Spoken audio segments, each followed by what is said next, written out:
Bonjour. Vous avez cette impression étrange quand, juste après avoir acheté, disons, un costume assez cher, un pull qui coûte quand même un peu, lui, paraît soudain presque donné. Ah oui, tout à fait. Ou alors, ce réflexe quasi immédiat d'interrompre une conversation, même super intéressante, pour répondre à un appel masqué. Juste par peur de rater quelque chose d'important, quoi. C'est ça.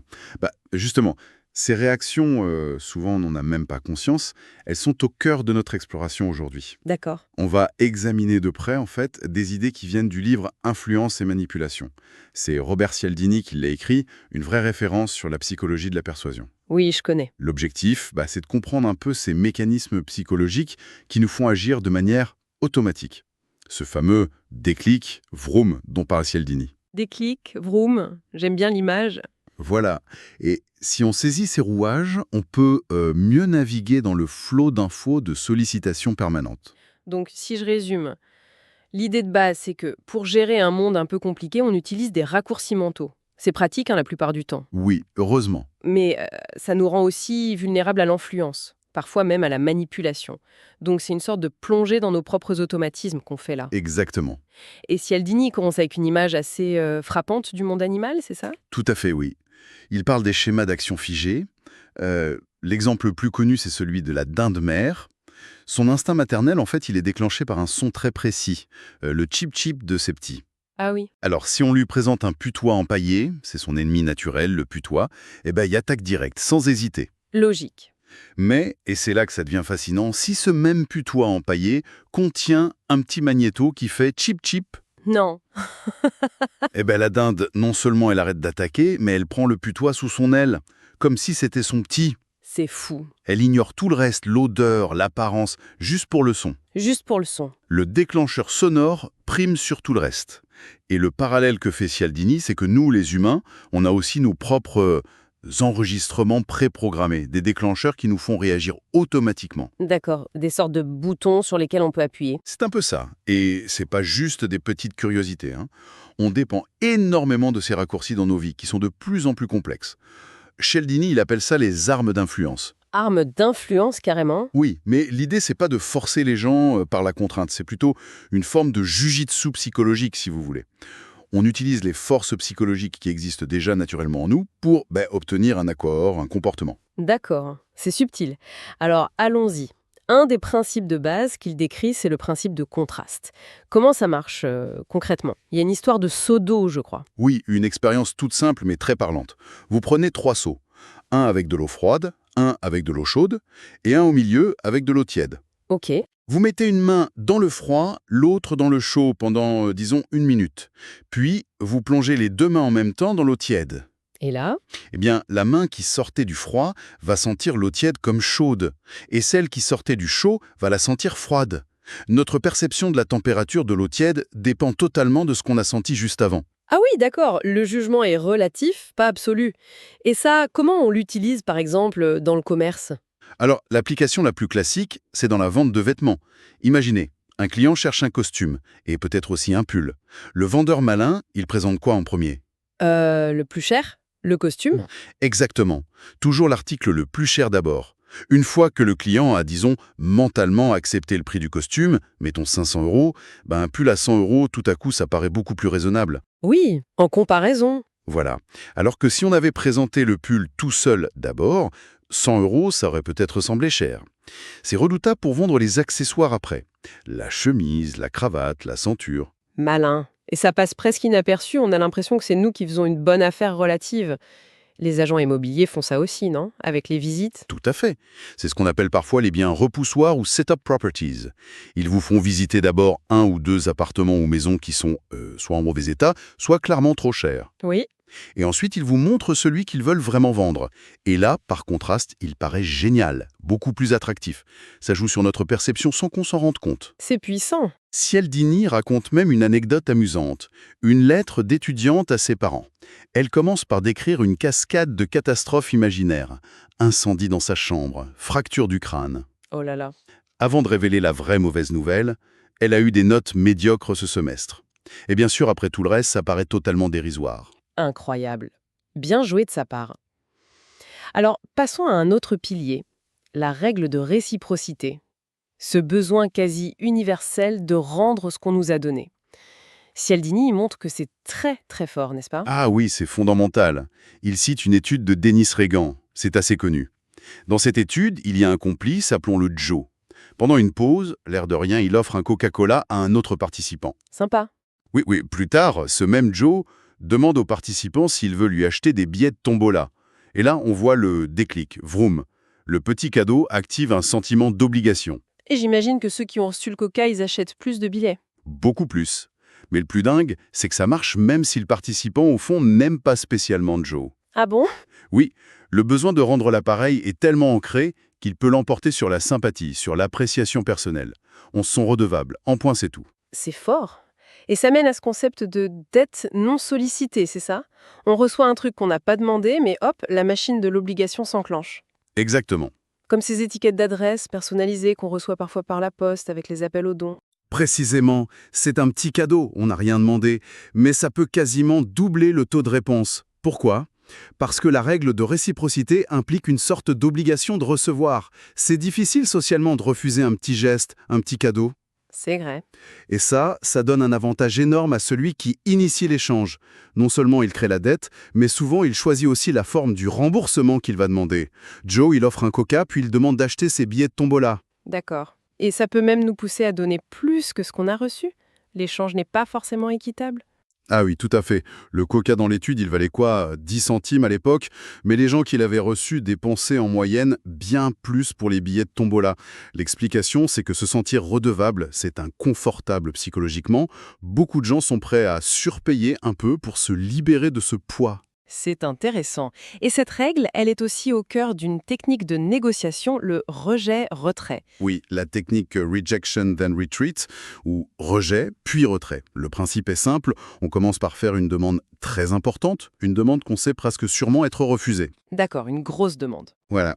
Et une fois qu'on a essuyé le refus, on se replie sur une demande plus modeste, qui est en fait celle qu'on visait depuis le début. L'exemple typique, c'est le démarcheur qui demande d'abord un engagement énorme, genre un don mensuel élevé, et face au refus, il propose un don unique beaucoup plus petit. Ah, d'accord.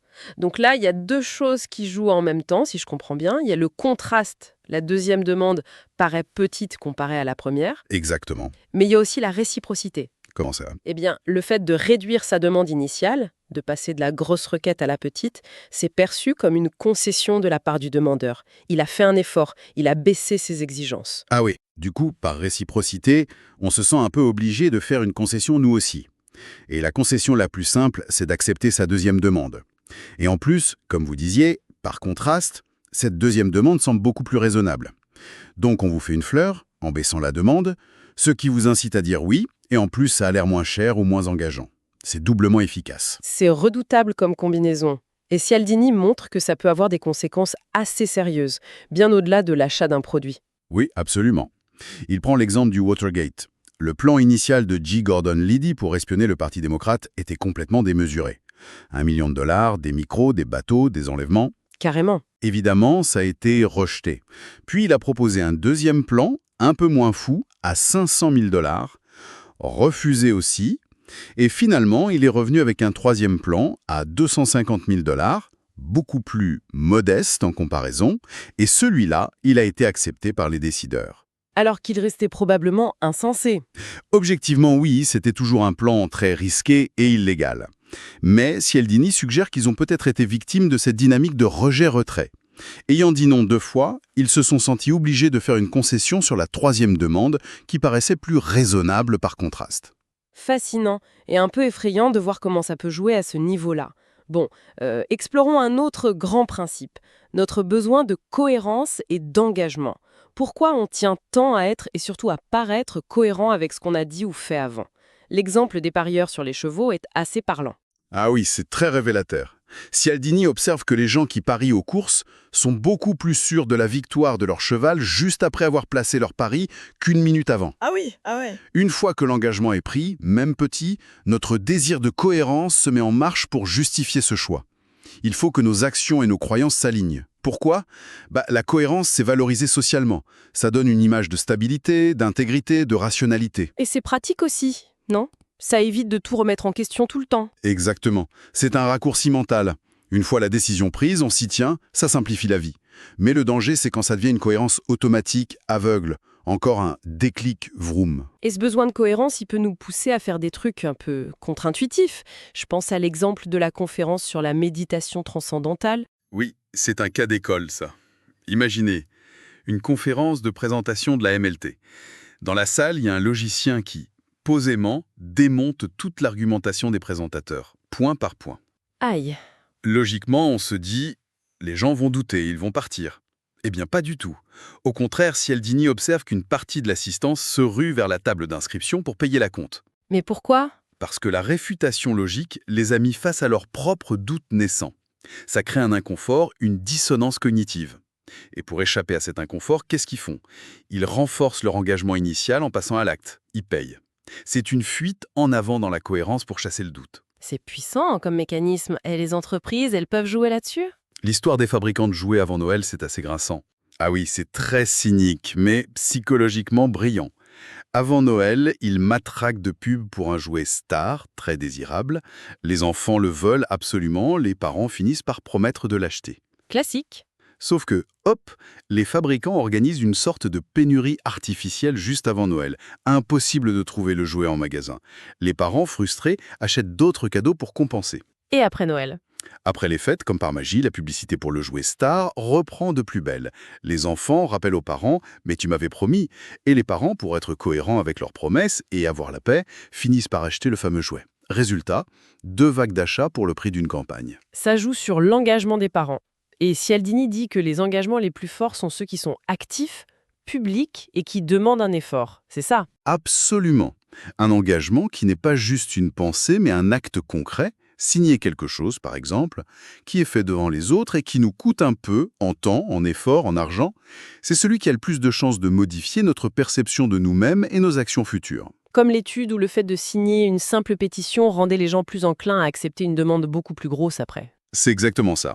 L'étude sur le panneau, conduisez prudemment.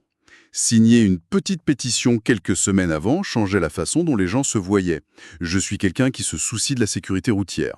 Du coup, quand on leur demandait ensuite d'installer un énorme panneau très laid dans leur jardin, ils acceptaient beaucoup plus facilement pour rester cohérents avec cette nouvelle image d'eux-mêmes. D'accord, c'est pour ça que les engagements écrits, comme noter soi-même ses objectifs ou déclarer publiquement qu'on arrête de fumer, ça peut marcher. Voilà, ça renforce l'engagement. Et ça nous amène à une autre technique de vente, le leurre, ou lowballing en anglais. Comment ça fonctionne celle-là? Alors ça, c'est un classique des vendeurs, surtout dans l'automobile. On vous fait d'abord miroiter une offre super alléchante pour vous décider à acheter. Un prix canon, une reprise incroyable de votre vieille voiture. Le truc qui fait dire oui. Exactement. Vous vous engagez mentalement, vous commencez à vous imaginer au volant, vous remplissez des papiers, bref, la décision est prise dans votre tête. Et là, au dernier moment, le vendeur revient, l'air navré. « Ah mince, mon chef n'approuve pas la reprise à ce prix-là » ou « Oups, j'ai oublié de compter telle option obligatoire ». L'avantage initial disparaît. Et logiquement, on devrait dire « Ah non, alors laissez tomber ». Logiquement, oui, mais curieusement, très souvent, les gens maintiennent leur décision d'achat, même si les conditions sont moins bonnes. Mais pourquoi? Parce que, comme dit Cialdini, l'engagement initial a commencé à développer ses propres jambes. Pendant que vous vous décidiez, vous avez commencé à trouver d'autres raisons, internes cette fois, pour justifier votre choix.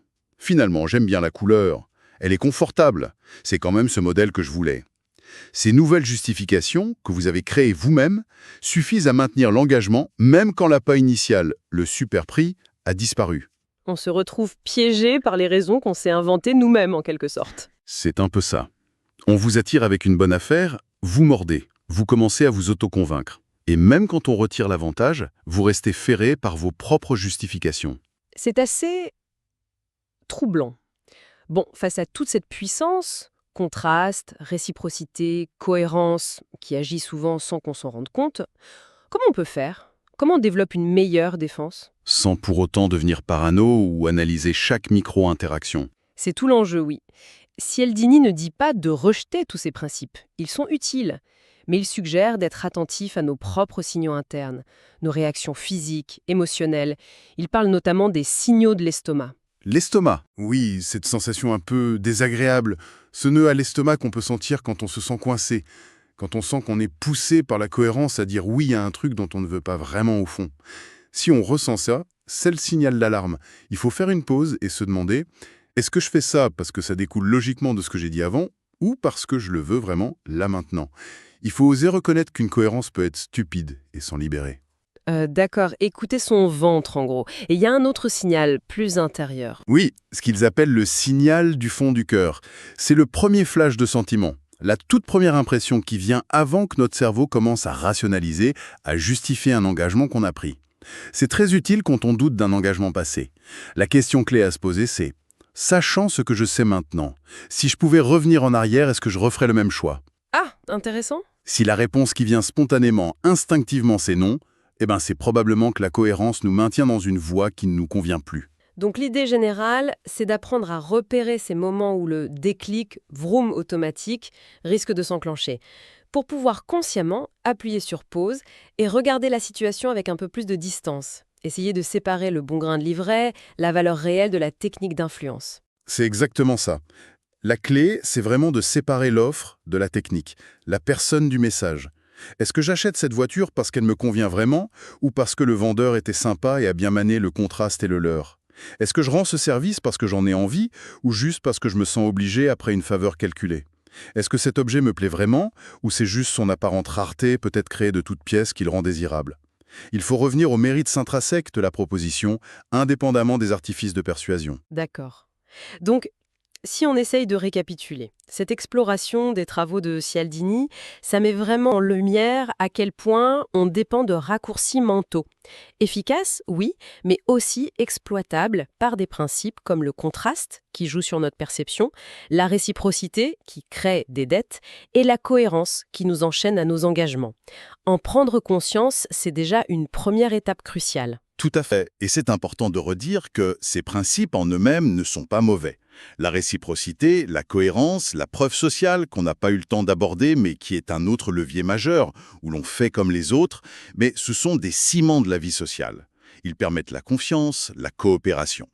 Le problème, c'est quand ils sont déclenchés de façon artificielle, malhonnête. Une flatterie bidon, une fausse concession, une fausse popularité, une rareté inventée. Juste pour manipuler. Ce qui nous amène peut-être à une dernière question, un peu plus large pour réfléchir. Dans le monde actuel, avec sa complexité qui augmente sans cesse, et ce que Cialdini appelle l'avalanche d'informations, est-ce qu'on n'est pas justement de plus en plus obligé de se fier à ces raccourcis, à ces réponses déclic, vroom? C'est une excellente question. Comment on peut faire pour garder un esprit critique, une vigilance face à ces techniques, sans pour autant être complètement submergé ou paralysé par le besoin de tout analyser en permanence? C'est sans doute un des grands défis, non? Pour naviguer intelligemment aujourd'hui. C'est le défi majeur, oui. Trouver cet équilibre entre l'efficacité des raccourcis et la nécessité de la vigilance critique. Vaste programme.